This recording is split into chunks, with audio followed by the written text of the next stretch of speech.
और लुहांस्क के फ्रंट पर हुआ भीषण युद्ध, विदेशी सैनिकों से आमने सामने की जंग। विदेशी लड़ाकों पर भारी पड़े रूसी सैनिक। गन फाइट में कई विदेशी लड़ाके हताहत।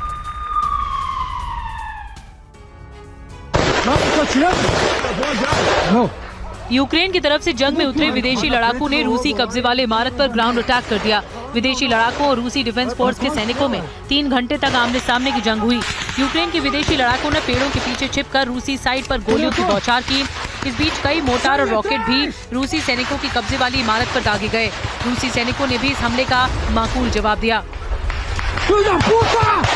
यूक्रेन के विदेशी लड़ाकों के हाथों में नेटो देशों से मिली राइफल और मैनपैड भी थे। 3 घंटे तक भीषण गोलाबारी के बावजूद यूक्रेन के विदेश लड़ाके रूसी सैनिकों के कब्जे वाली इमारत पर कब्जा नहीं कर पाए। रूसी सैनिकों की सामरिक पोजीशन मजबूत होने की वजह से यूक्रेन के विदेशी लड़ाकों को हार का सामना करना पड़ा। इस भीषण गन फाइट में बड़े पैमाने पर विदेशी लड़ाके हताहत हुए। रूसी सैनिकों के युद्ध लड़ने का अनुभव इन विदेशी लड़ाकों पर भारी पड़ा। रूसी सैनिकों ने चुन चुनकर विदेशी लड़ाकों को निशाना बनाया तो इस फ्रंट पर यूक्रेनी डिफेंस लाइन के पैर उखड़ चुके हैं। और इस बीच यूक्रेन की चिंता बढ़ाने वाली खबर आ रही है। यूक्रेन में और चेचन लड़ाकों की तैनाती कर दी गई है। रमजान कादिरोव का बहुत बड़ा दावा सामने आया। यूक्रेन के विनाश तक अब ये जंग जारी रहेगी, ये कहा है कादिरोव ने। यूक्रेन के खिलाफ अब चेचन फोर्स नए मोर्चों पर जंग में उतरेगी। राष्ट्रपति पुतिन से निर्देश मिलने के बाद चेचन कमांडर रमजान कादिरोव ने नए टास्क पर काम शुरू कर दिया। रमजान कादिरोव को यूक्रेन में खेरसोन के कुछ इलाकों पर कब्जे का टास्क मिला। इस बड़े सैन्य अभियान को अंजाम देने से पहले रमजान कादिरोव ने चेचन फोर्स के 3000 खूंखार सैनिकों को जंगी निर्देश दिए और वॉर प्लान के बारे में विस्तार से बताया। चेचन फोर्स के इन 3000 सैनिकों को यूक्रेन जंग के लिए सख्त ट्रेनिंग देकर तैयार किया गया है। सैन्य ट्रेनिंग मिलने के बाद अब चेचन फोर्स खेरसोन में यूक्रेन की फ्रंट लाइन पर सीधा हमला करेगी। रमजान कादिरोव ने दावा किया कि चेचन फोर्स जल्द खेरसोन फतेह करेगी और यूक्रेन युद्ध में कुछ महीनों के अंदर रूस की जीत होगी।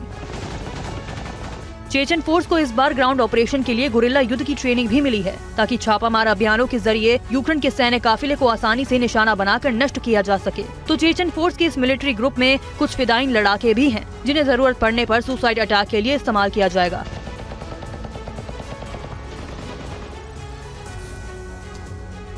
और एक और बड़ी खबर, यूक्रेनी वॉर जोन में रूसी सेना को बड़ा झटका लगा। यूक्रेन ने रूसी टैंक को निशाना बनाया। आगे बढ़ रही रूसी टैंक को टारगेट किया। ड्रोन हमले में टैंक के परखच्चे उड़ गए। रूस और यूक्रेन के बीच पिछले 21 महीनों से विध्वंसक युद्ध जारी है। रूस की सेना चुन चुन कर यूक्रेनी ठिकानों पर हमले कर रही है और यूक्रेनी इलाकों पर कब्जा कर रही है। पूर्वी यूक्रेन के अधिकांश इलाके पर रूस का कब्जा हो चुका है। बैटलफील्ड में यूक्रेन की तरफ से ताबड़तोड़ हमले हो रहे हैं। यूक्रेनी सेना रूसी काफिले और हथियारों को टारगेट कर रही है और उन्हें नेस्तनाबूद कर रही है। वॉर जोन में यूक्रेन के साथ साथ रूस को भी भारी नुकसान हुआ। यूक्रेन से आई इस तस्वीर को देखिए, कैसे वॉर जोन में आगे बढ़ रहे रूसी सेल्फ प्रोपेल्ड तोप पर भीषण ड्रोन हमला किया गया। हमले के बाद रूसी तोपों में आग लग गई और कुछ ही सेकेंड में तोप जलकर खाक हो गई। यूक्रेन की स्पेशल ऑपरेशन फोर्सेज ने रूसी तोप पर हमले को अंजाम दिया। यूक्रेन की 14वीं मैकेनाइज्ड ब्रिगेड ने भी रूसी काफिले पर हमला किया।